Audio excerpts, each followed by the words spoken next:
As you all know, the 21st century has been hailed as a century of innovation and creativity. However,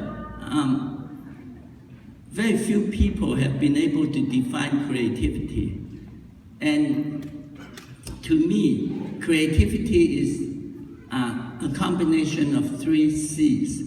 The first is curiosity. That is, when you find something interesting, then you have the curiosity to explore it further. And this has happened to many groundbreaking discoveries in the world. For example, the discovery of penicillin during World War I is a good example. It's all by accident. And so I would encourage students and graduates alike, to be curious about things. I'm sure that many photographers has had this experience that, oh gee, how come my black and white photographs turn into colorful ones? And in fact, Kodak even told me when I was working with them on this process that, yeah, in our microfilms, what we hate most are the red dots that we occasionally get, and we just threw them away. And even they did not go into detail. They were not curious enough to do that. Now, the second C has to do with courage. And by courage, I mean that, people would ridicule you the more radical your discovery is. It was said that only 7 people understood what Einstein's theory was about in the beginning.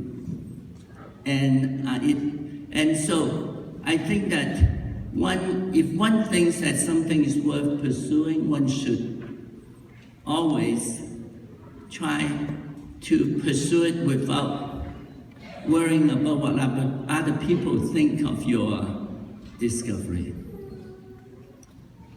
And the third C is continuity, that is, or persistence. That is that often a discovery doesn't get materialized or used for many, many years. Again, Einstein's E = mc squared was not verified until 1945, unfortunately with a bomb, but still, that's what happened.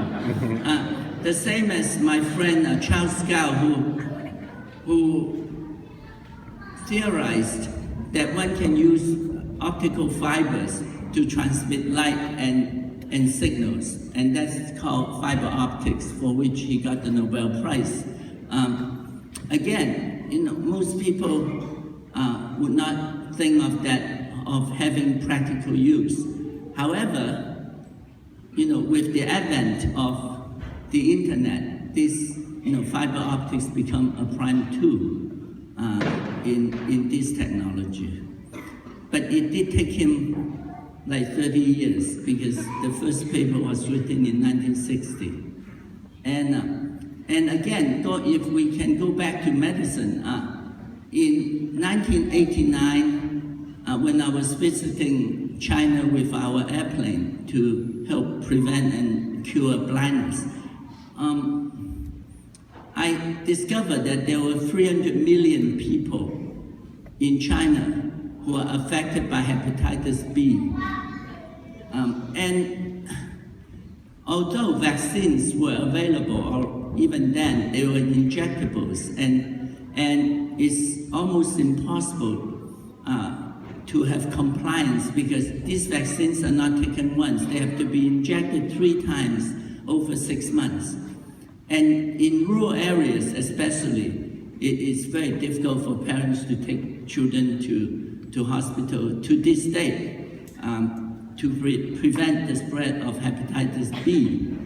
And 10% of hepatitis B patients or carriers have the added risk of having hepatoma, which is liver cancer. So it's a very serious problem. So without going through all this, I said, oh, why can't we just put the genes for hepatitis vaccine into tomato and have make tomato juice so that our children, their parents can take 3 bottles of the vaccine, the tomato juice containing Hep B vaccines. And it's very interesting that everybody thought this is silly and nobody thought it would work. However, in 1994, one of my high school students, who happened to be my daughter, who's I think is sitting here. Are you here? Oh yeah, you can stand up now. Her name is Yi Lam, and she's now an attorney in LA. And she worked in my lab, and we published the first paper ever on a vaccine that one can drink that would prevent hepatitis B. So again, these are, sometimes people think that your idea is ridiculous, but you should try and see whether you can prove them wrong. And this invention received the 10th most important professions in the 21st century by Time magazine, and the 5 most important discoveries that will transform business and technology in the 21st century by MIT. So once again, you see, it doesn't matter what field, but when you think of something that may not be in your field, because I was neither an immunologist or vaccinologist or virologist, and maybe that's why I could do this type of things.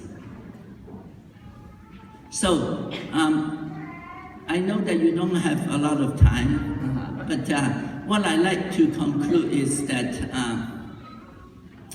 what my teacher told me, what my mentor at Harvard Medical School, who also received a Nobel Prize in 1981, told me in 1970 that in life, one should do what one likes to do and one is happy with, and not worry about fame or gain. And I have taken this to heart for the last 50 years or so, and indeed have little fame or gain, but I get lots of happiness. So happiness and all the best to all of you. Thank you.